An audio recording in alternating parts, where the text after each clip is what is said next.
everybody. Another edition, a week 8 edition, college football betting. I'm your host, Aaron Torres. Hope everybody's doing well. Hope everybody is ready for what should be just a really, really fun Saturday of college football. No, I say it every single week, but this one has a chance to be really special. We're going to preview all the big games. We're going to talk Penn State-Ohio State, that top 10 matchup in Columbus. We'll talk the third Saturday in October, Tennessee at Alabama. Miami, Clemson, an interesting matchup of unranked teams, plus USC, Utah, Michigan, Michigan State, Auburn hosting Ole Miss. We got a lot of fun games on the docket, and we're about to get to all of them. That top 10 matchup in Columbus, Penn State at Ohio State. Ohio State, a 4-point favorite in the DraftKings Sportsbook, the over-under set at 48. And what's interesting about this game, think you can argue, I don't even know that it's a debate. Out of everyone in the top 10, teams that we're talking about as legitimate national championship contenders or playoff contenders, feels like Penn State is the one we know the least about. They haven't had they didn't have a super marquee out of conference game. Ohio State played Notre Dame, LSU played Florida State, whatever. And then on top of that, they haven't really hit the meat of their Big Ten schedule yet. So they're coming in at 6-0. And I would argue, I don't think we know a ton about them. Their wins are over West Virginia, Delaware, who else? Illinois, Iowa, Northwestern, and UMass. Forgive me, it hasn't been the most gauntlet of a schedule. So you could say, like, Michigan, we don't know much about, but even Michigan, they've got a 2-year track record. They've won the Big Ten. So we kind of give them the benefit of the doubt. Well, I just don't think anybody really knows what to make of this Penn State team. Well, what I will tell you, they're certainly in for a huge challenge, but they're also a really, really, really good team. And it's interesting because I remember last week in this spot talking about Oregon being one of the more balanced teams in college football. I think Penn State absolutely has to be in that conversation as well. Because when you look at Penn State, and again, I get that the competition has not been great. There isn't really an obvious weakness to what they do, okay? So first of all, on offense, they have a guy that many believe will be a future first-round quarterback in Drew Aller. He's awesome. 12 touchdowns, no interceptions this year. They lead the Big Ten in rushing. They have the best offensive tackle in college football, who's going to be a top 10 pick next year, Olu Fashanu. And so, first of all, first-round quarterback eventually. He's not eligible for this year. Number 1 rush attack, 2 really good backs, offensive tackle who's going in the top 10 of the draft. That's pretty good. They take care of the football. They're number 2 in the country in turnover margin. As I said, Drew Aller has not thrown an interception yet. They're number 2 in the time of possession, which means they beat the crap out of you at the line of scrimmage. And then, oh, by the way, they're even better on defense. It's kind of wild. First of all, it's wild because the top 3 scoring defenses in college football are Michigan, Penn State, Ohio State. So that's kind of an interesting nugget. But Penn State, really good against the run, really, really good against the pass. Number 1 pass defense in all of college football, have 7 interceptions in 6 games. They're just really good across the board. So that's what you need to know about Penn State. If you haven't watched Penn State, that's what you need to know. They've been good at everything so far this season. Now, admittedly, it's going to be a completely different test against Ohio State.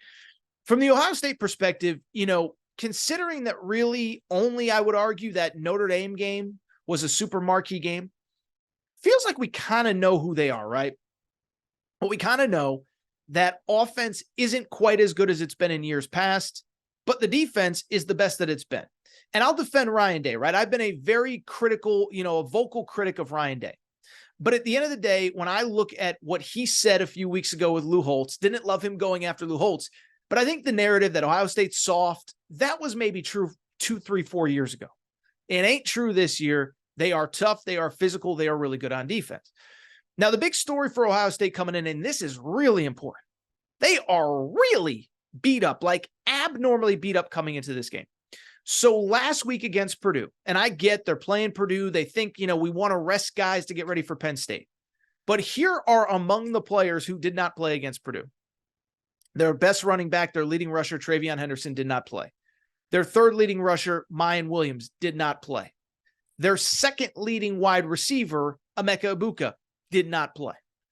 Oh, by the way, during the game, their second leading rusher, Chip Trayanum, game-winning touchdown against Notre Dame, gets hurt, leaves the game. And their best cornerback, Denzel Burke, gets hurt and leaves the game. And so on Tuesday, Ryan Day did his press conference. He was very non-committal about who's available and who's not. And I'm sure some of these guys will play. And again, I'm sure some of them were held out for precaution because it was Purdue. But there's at least a possibility that Ohio State is without its top 3 running backs, its number 2 wide receiver, and its number 1 corner. That is insane. And I would add this. I've heard some whispers that Kyle McCord is not even close to 100%. He's got a lower body injury. That's where I don't want to say he struggled because he threw for over 300 yards last week, but where he's missing some throws. And I don't think Marvin Harrison is 100% either. He's had a couple things throughout the season. So Ohio State is really banged up coming into this game. The good news is, as I said, that defense is good.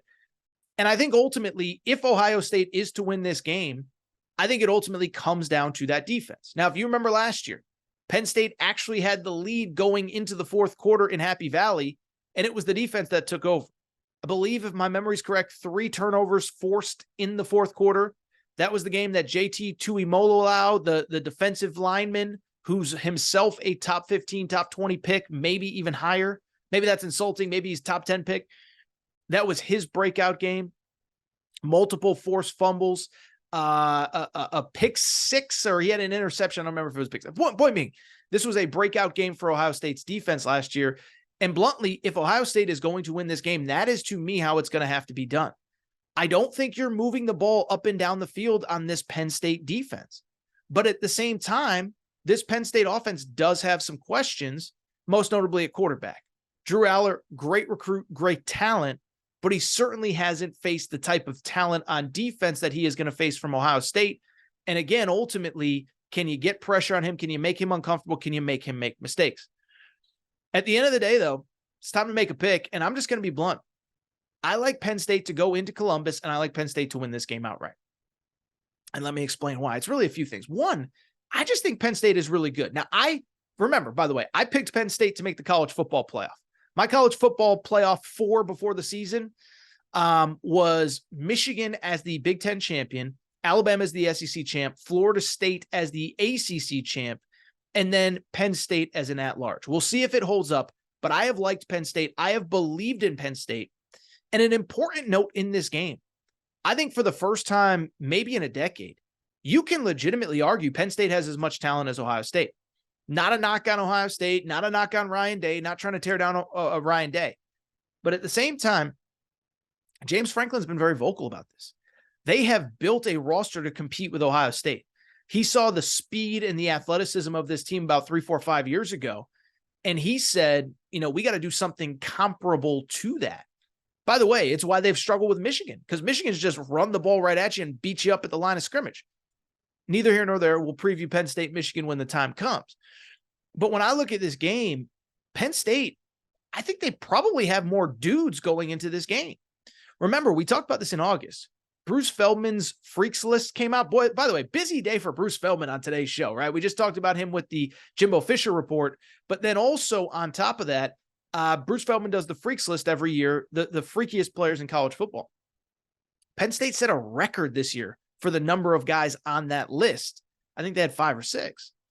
And so they have the talent. On defense, Chop Robinson on the edge is a first-round talent. Abdul Carter at linebacker is not draft eligible this year, but he will be a first-rounder when he is draft eligible. And that secondary is the best secondary that Ohio State has seen all year, although Notre Dame was good and Notre Dame really limited the passing attack. So you have, I think, comparable talent. You have a rested Penn State team. This is an important part. And we talked about this in August, and this is part of why I picked Penn State to make the college football playoff. Look at how the schedule broke for Penn State. 2 weeks ago, they had a bye. Last week, they had UMass. Love UMass. Love the Minutemen. Shout out John Calipari, that 96 Final Four team. But at the same time, like they've basically had 3 full weeks to get ready for Ohio State, but more importantly, to get healthy for Ohio State. Meanwhile, Ohio State, they played Notre Dame, physical game, go into their bye. Maryland and Purdue, neither of those teams is a gauntlet by any stretch, but those are back-to-back Big Ten games. Maryland gave them, fits for a half, whatever. And so you look at Ohio State, they're more beat up. Penn State is rested. Penn State, you look at the numbers, and I had somebody send me something this week. Like, you look at the number of snaps that these guys have played, they just haven't played nearly as much or had to play nearly as much as Ohio State because the competition hasn't been as good. So they're well rested. 2 weeks, really 3 to prepare. And the last thing I'll say, I do think, and this is something Ohio State fans are upset about, the big noon kickoff hurts, like it hurts Ohio State. It just does. We can argue, we can debate, we can this, we can that, we can the other thing. But you look at how the schedule breaks and you look at the fact that this is a noon kickoff instead of a 7:30 Eastern time ABC game. I have no skin in the game. I'm excited to have it at noon. But at the same time, it's just not going to be the same atmosphere. It's going to be a great atmosphere. Buckeye horseshoe, Buckeye Nation, the horseshoe is going to be popping. But for this game to be a noon kickoff, that is a tough break for Ohio State because they could have used the crowd support in their favor. So in the end, but give me Penn State in a close, low-scoring 21-17 game. I like Penn State to go into the horseshoe and get the win outright. Won't be betting the over-under because I think it's low-scoring, but I like Penn State to win this game. All right, let's get to some of the other big games in the Week 8 college football slate, and let's start with the one that you could quite literally set your watch to. It is the third Saturday in October, which means that we are going to get Tennessee and Alabama. Alabama, an 8.5-point favorite in this game in the DraftKings Sportsbook. The over-under set at 48.5 as this game returns to Tuscaloosa. And what's interesting about this game is a few things. I think one, first of all, it is the fact that Tennessee is coming into this game off of a win, first time in forever. Last year in Knoxville was magical. We all watched it. We all saw it. We all saw the field storming. We all saw the cigar smoking. We all saw the goalpost going into the river. It was an incredible moment in time. And as I look ahead to this game, something stands out to me, okay? So we're at the halfway point of college football for virtually everybody. A lot of teams have buys. A lot of teams are off. And this is really an important time of year for self-scouting for coaches. What are we doing right? What are we doing wrong? What needs to be fixed? Well, you know what, Tennessee fans, guess what? You know who did a little self-scouting this week? Your boy Torres, okay? Because Vol fans, let me say this. I think coming out of last week's win over Texas A&M, as I look back, something strikes me.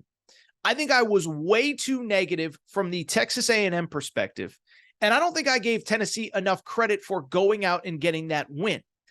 Beyond that, what stands out to me, I think you can argue that Josh Heupel is doing as good of a coaching job as anybody in college football this year. And what I mean by that is pretty straightforward, right? Coaching isn't just recruiting great players, letting them loose and whatever. I mean, that's what we think some guys do. But part of coaching is, one, having a system, a scheme, or whatever, but it is adjusting what you do based on the personnel you have. Some years you got guys that operate the system and the style of play that you want at the highest level possible. Other years you don't, and you can either try to stick a square peg in a round hole or you can adjust what you do.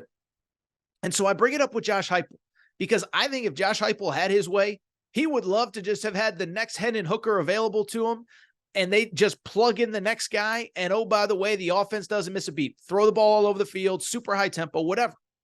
But what he realized is, and this is no disrespect, it's just the truth, Joe Milton is not Hendon Hooker. And because of it, they have completely changed their style of play. They run the ball at an insane level. You know, Tennessee has the #1 rush offense in the SEC this year. After a year ago having the #1 pass offense in this league. I think they're about 7th, 8th, 9th in the SEC in passing this year. They're averaging over 5, I think it's something like 5 yards per carry. But beyond that, last week against a great Texas A&M front, Joe Milton, 22 pass attempts, 100 yards. They ran the ball for 232 yards, 49 carries in that game, almost 5 yards per carry. An unbelievable effort, but it speaks to what Josh Heupel has done. In one offseason, they have gone from a super high-profile passing attack to a line of scrimmage football team. The defense, by the way, is operating at a really high level as well.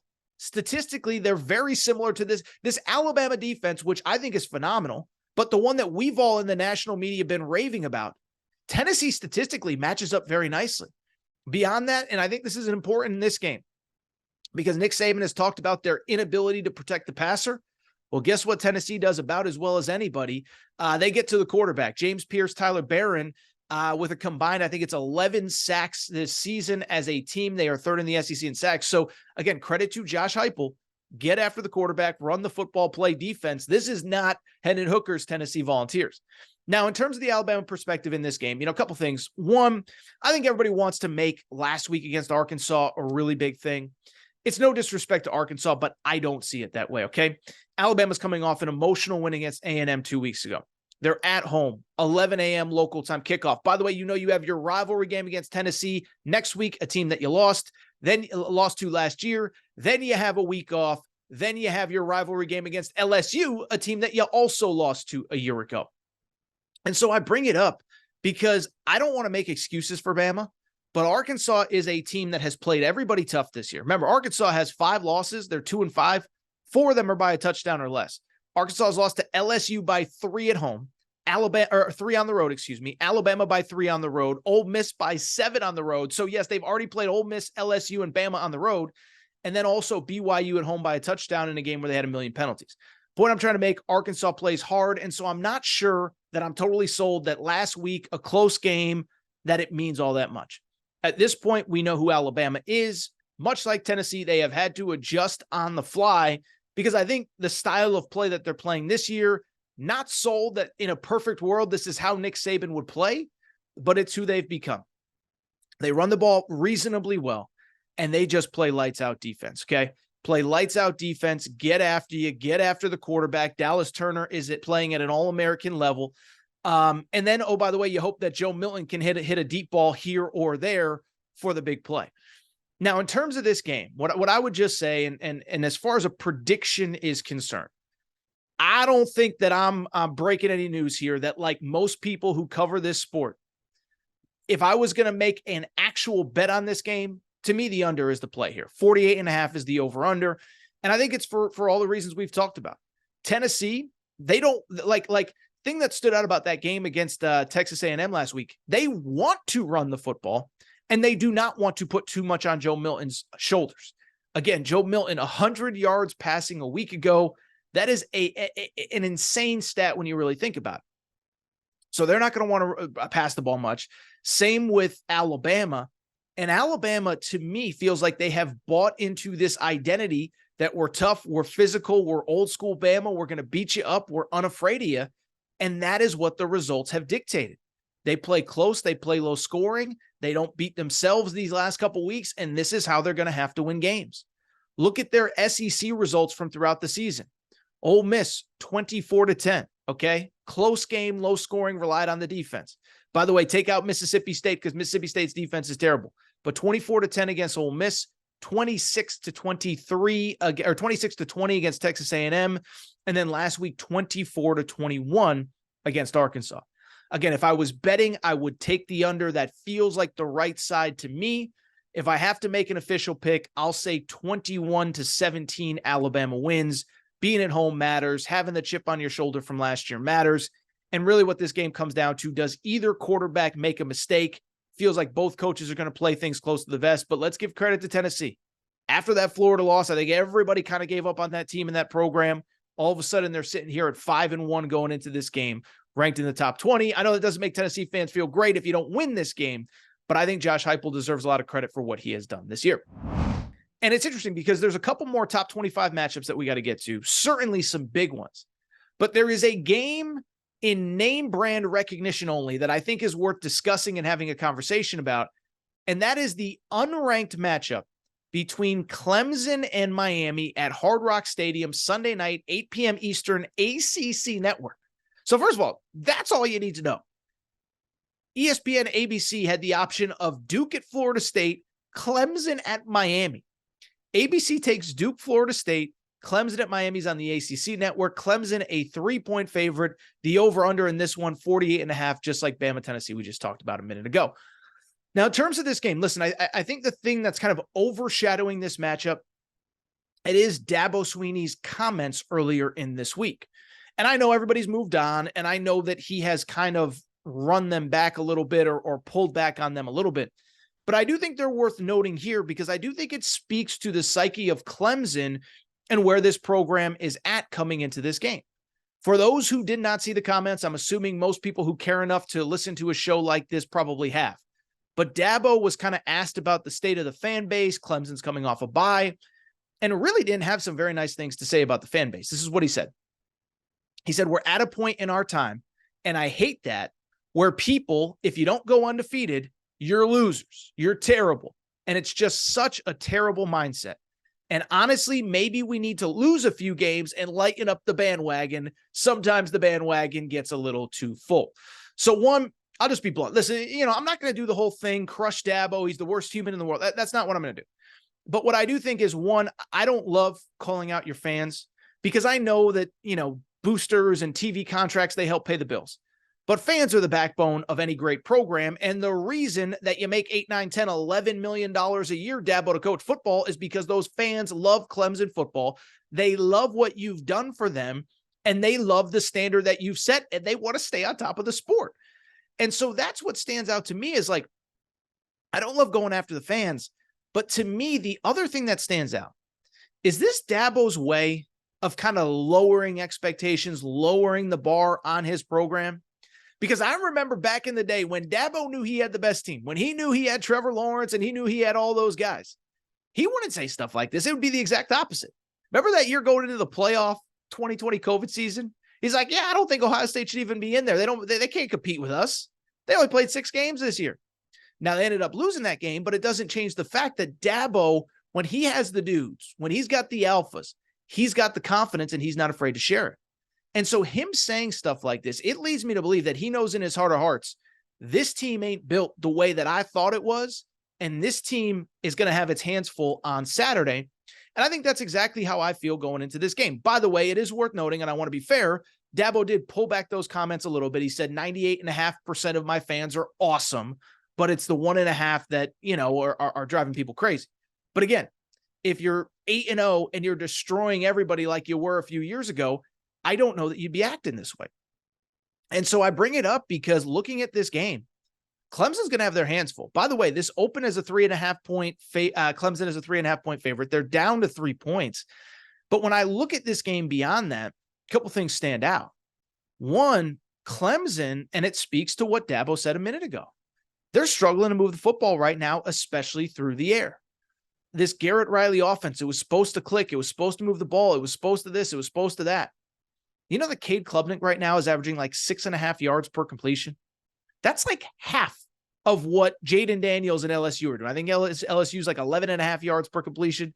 Cade Klubnik is at 6.5. Part of it is on him. I don't think he's been that good. And part of it is on the fact that I don't think those wide receivers can really separate, and they don't have the Sammy Watkins, the Mike Williams, the T. Higgins guys that they've had in the past. So I bring it up because this to me speaks to, I think Dabo kind of knows we got our hands full on Saturday.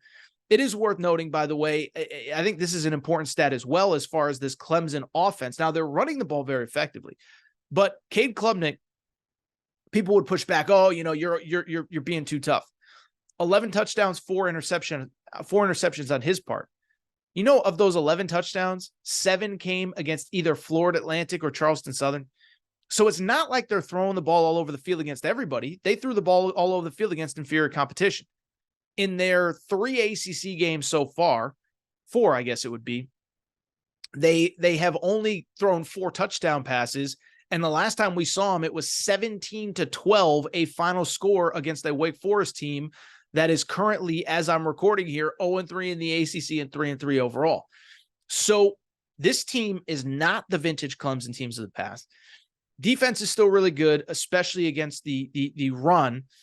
But Miami, on the other hand, let's switch gears to them, because when I look at this Miami team, a couple things, in my opinion, are true about them. One, probably a little bit better than that 4-2 record indicates, but they also have shot themselves in the foot over and over and over again the last 2 weeks and probably deserve to have those 2 losses. When they've been on and great like they were against Texas A&M, they look like a legitimate top 15 team. But this is a team, and this was a thing that kind of followed Mario Cristobal from Oregon. In the big moments, in the big games, oftentimes they beat themselves. Last 2 games for Miami, 9 total turnovers. That is unacceptable anywhere across college football, okay? 4 2 weeks ago against Georgia Tech, including that very notable fumble that would have sealed the game if they had just taken a knee. And then 5 more last week against North Carolina on the road. You can't do that against a future first-round pick again in Drake May. And the wild part is Miami moved the football. Like, I think that's the part you look at that game, you say, oh, they lost by 10. It wasn't even close. No. They moved the football, the Miami Hurricanes did. They just kept coughing it up. In that game, North Carolina had a little over 500 yards of total offense.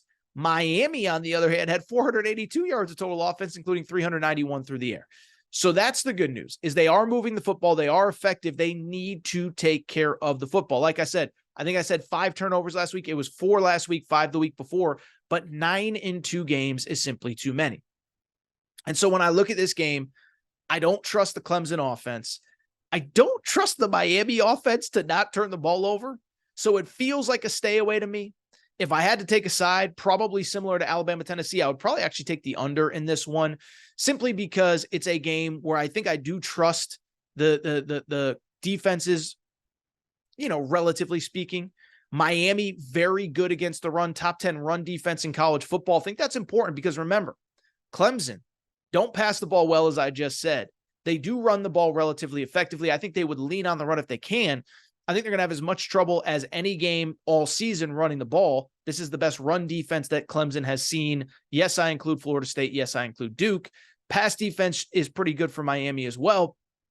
But then from the Miami perspective, this is the best defense that they have seen so far this year by a country mile. Clemson still gets the job done on defense with all those linebackers, Jeremiah Trotter, Barrett Carter, whatever. But the question is, can they get the plays downfield that they need to? So in the end, not going to belabor the point. Dabo didn't love the comments, but more importantly, just think that it speaks to me. I think he knows this team is limited, even with Garrett Riley in as the offensive coordinator, even with Cade Klubnik and his quarterback. I'm not betting this game, but if I had to take a side, I'd probably lean under. If I had to pick a side, I'm actually probably going Miami. Home crowd in their favor. They have the better quarterback. They have the better skill position guys. Think the defensive personnel probably favors Clemson. But again, I'm not betting either side. I would probably lean the under. I just want to take a quick break. When we come back, we will talk about the rest of a loaded Week 8 slate. Talk about some of those Pac-12 games, most notably Utah-USC. Go back to the Big Ten, Michigan State. Back to the SEC with a couple big ones there. Quick break. Be right back. All right, let's keep the party going. There are 2 other top 25 matchups. Now, one of them is Duke at Florida State. Florida State, a 13.5-point favorite. And I'll just be blunt. I'm not touching that one with a 10-foot pole. As of right now, there's speculation that Riley Leonard, the star quarterback for Duke, could be back for that game. But we don't know for sure. And until then, stay away. If we know Riley Leonard is playing, I probably like Duke to cover. If Riley Leonard is not playing, then I like Florida State to cover. I will be staying away until further notice. The other top 25 matchup, though, is a very interesting one. Number 14, Utah at number 18, USC. 8 p.m. Eastern, 5 Pacific at the LA Coliseum. USC, a 7-point favorite in the DraftKings Sportsbook. The over-under set at 56. And what's interesting about this game, a couple things. One, obviously, last year, USC went 11-3. 2 of those losses were to Utah. Their only regular season loss was at Utah. So that's one. Utah had their number last year. But 2, the big story, we all know what it is. USC coming off that embarrassing game against Notre Dame. And it's interesting because you coming out of that game, like, I think there's been a lot of just chatter about USC. And I think most of it has been on Lincoln Riley. First of all, USC's played essentially 4 games in a row where they have not looked good. Arizona State, Caleb Williams had to be Superman. Colorado, they beat 48-41. Defense falls apart in the second half. Arizona, they win despite falling down 17-0. And then it finally caught up with them last week when they just got destroyed by Notre Dame. And so it's interesting because after the game, Lincoln Riley kind of had the back of his defense and basically said, yeah, a lot of this is on Caleb Williams. The throws were there. He wasn't good enough. And I know that there's like this notion that everything Lincoln Riley's a con man and he screwed over Oklahoma and everything he says is a crock of you-know-what. I think Lincoln Riley is right on this one. You go back and look at that game. Listen, you go back and look at the last 2 games. Caleb Williams has not been great the last 2 games. Doesn't mean he's bad. Doesn't mean he's regressing. Doesn't mean he shouldn't be the number 1 pick. But it also doesn't mean that he is immune to criticism either. You can go back to Arizona 2 weeks ago. He really didn't play that well. Now, he was great down the stretch, but early in that game, he struggled and was able to bail out his team, not so much against Notre Dame when he had the 3 interceptions. So really, it's a 2-game sample size for Caleb Williams where he has not been good. And I went back and looked it up just to see. Numbers back that up.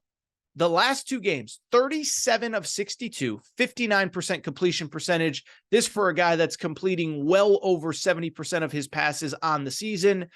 On top of that, and I think this is important as well, in those 2 games, he has 2 touchdowns and 3 interceptions, and he's been sacked 10 times in the last 2 games. He was only sacked 7 times total in USC's first 5 games. What that says to me, he's holding onto the ball too long. Everyone wants to blame it all on the offensive line. And I'm not saying the O-line's been great, but some of it is he's holding on the ball too long, and some of it is he's trying to make the great play rather than the smart, easy play. As Lincoln Riley said, there have been moments where he can get the ball out of his hand, and he's choosing not to do it. So I think Caleb Williams is better this weekend. And I think the interesting question becomes, 1, how does that USC O-line and Caleb Williams handle what will be a very similar defense to what they saw last week against Notre Dame? Utah, for all of their struggles offensively, they are still elite defensively, top 10 in the country in sacks, most in the Pac-12, and they're also in the top 10 nationally in turnover margin, with 10 turnovers forced in just 6 games this season. Problem for you at Utah is they can't move the football, and Cam Rising is not back. We don't know what exactly is going on, but he's actually had to come out and defend himself this year. Kyle Whittingham kind of got tired of being asked about it. And so probably about 2 weeks ago, Cam Rising was like, look, we're doing everything we can, but I'm not 100%. Bottom line, though, is it has affected this offense. This offense just has not been very good, okay? 117th nationally in total offense out of 133 teams, 125th in pass offense, okay? So if this USC defense, which has taken so much criticism, last week, by the way, was not on them. They gave up 251 yards against Notre Dame. They just had terrible field position because the offense kept giving the ball back. This is the week. USC. You want to prove all the doubters wrong? All the people like me that are saying you're a 3-4 loss team, you're going to get destroyed by Washington, destroyed by Oregon. It starts this week. This defense has to get better, and it has to start this week. We'll see if it does, because this Utah team is not very good offensively. In terms of the game, in terms of the spread over under, I'll be honest, like I actually think probably you could make a very strong argument that the under of 56 is probably the smart play. Went back and looked it up just for fun. The totals of every Utah game this year: 48 against Cal last week, 28 against Oregon, 21 against UCLA, 38 against Weber State, 33 against Baylor, 35 against Florida.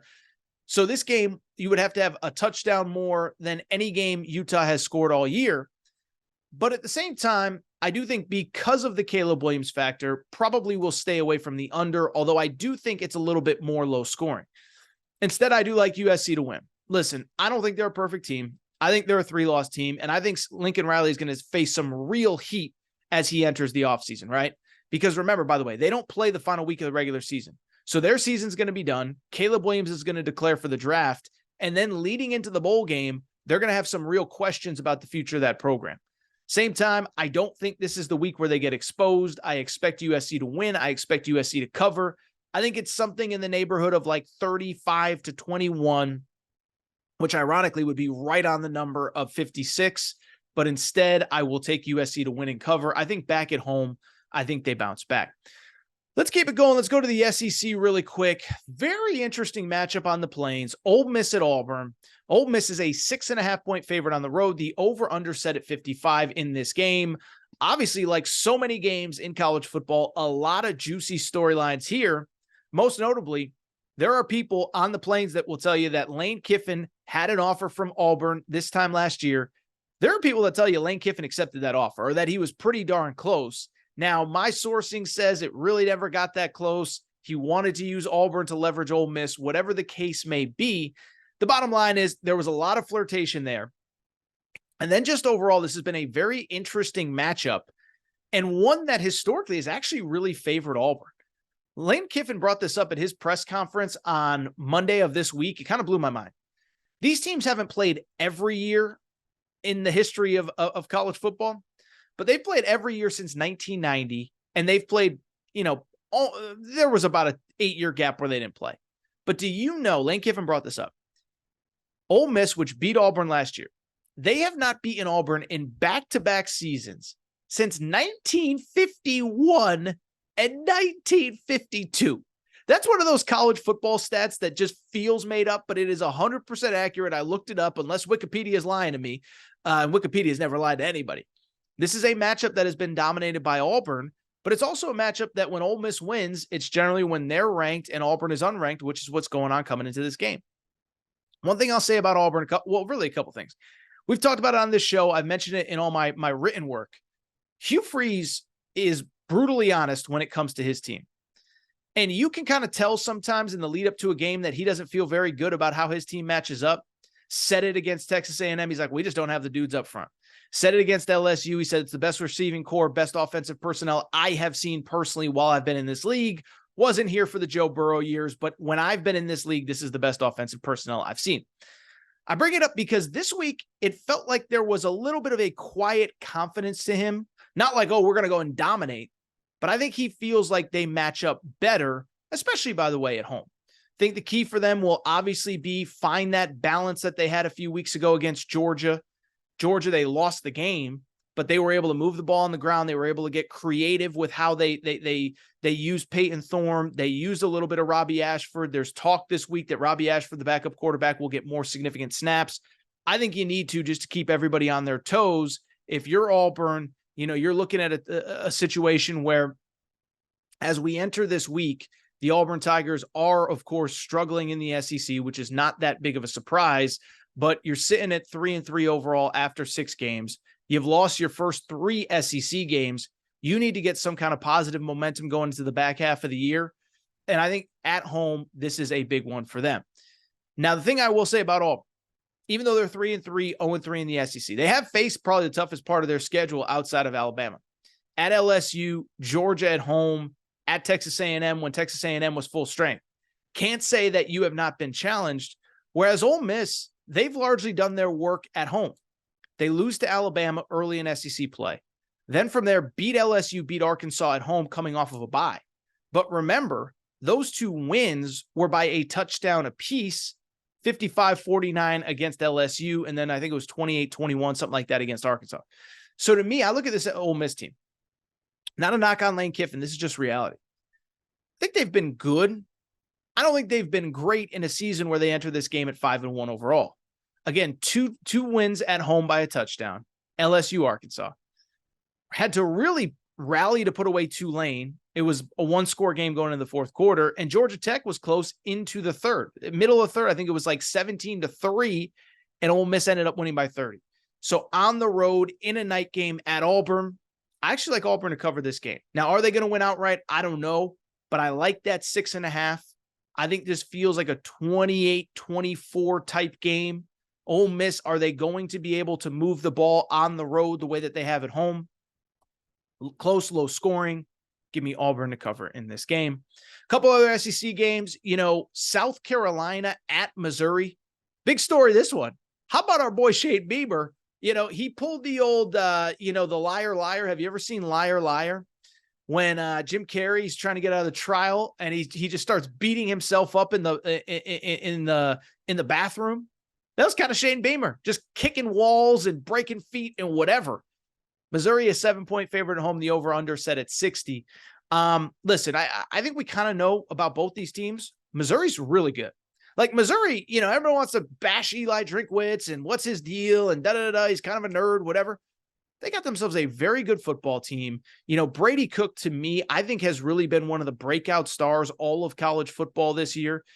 And you look at this team and what they just did in Lexington last week, I thought was one of the more impressive games that I have seen all season from pretty much anybody. 38 points, 332 yards of total offense, 7 yards per completion. Like I said, Brady Cook to me has been an absolute breakout star this season. On the year, 71% completion percentage, 14 touchdowns, 3 interceptions. And really, they did it in a week where a couple guys were banged up coming in. Now, Cody Schrader ended up playing in that game, but he was less than 100%. All the wide receivers, Luther Burden, et cetera, played in that game. Just a great, great, great effort for them. And the good news is you're going up against a South Carolina team that has the worst defense in the SEC right now this season.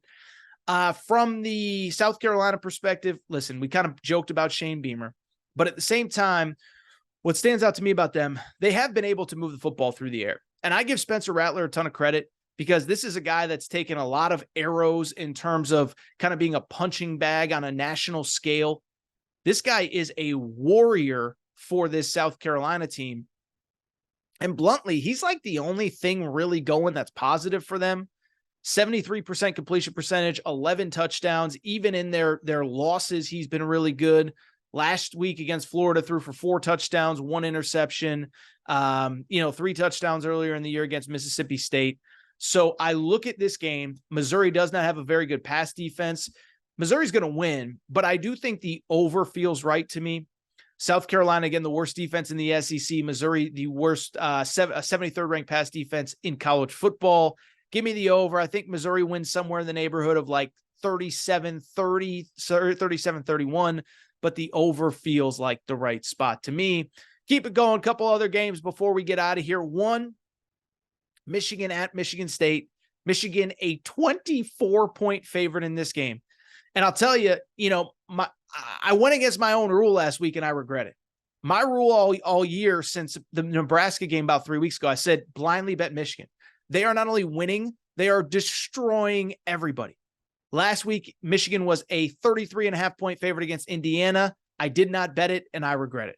But the bottom line remains, here are Michigan's last 3 games, okay?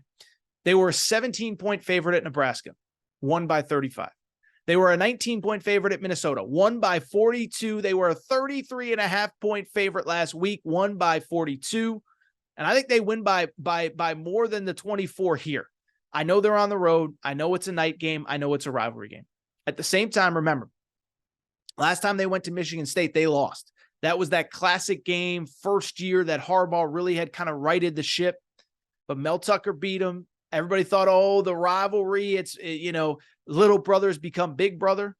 But then also, remember last year in Ann Arbor, the tunnel situation, the fight, it got ugly. This is personal.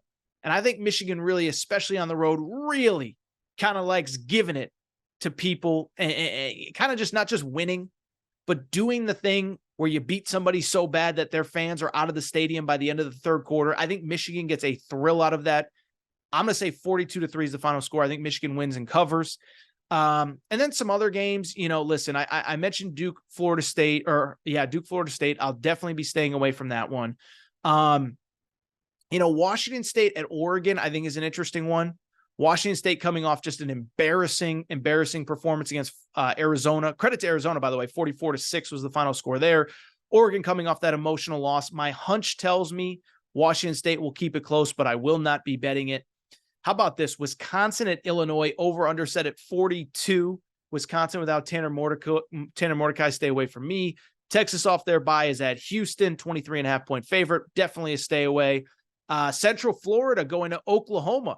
This is the Dylan Gabriel Bowl. Remember, Dylan Gabriel started his career at Central Florida, played for a year for Gus Malzahn, got hurt, decided to transfer. Oklahoma's a 19-point favorite. I would lean Oklahoma in that game.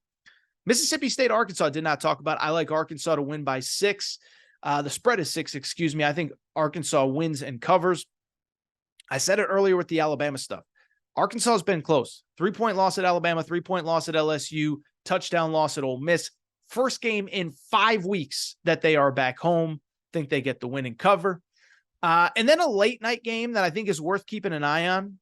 UCLA at Stanford. Stanford, of course, coming off the emotional comeback against Colorado. But it's worth noting, this is a game where Dante Moore is not great on the road, the freshman quarterback for UCLA. He has not been very good.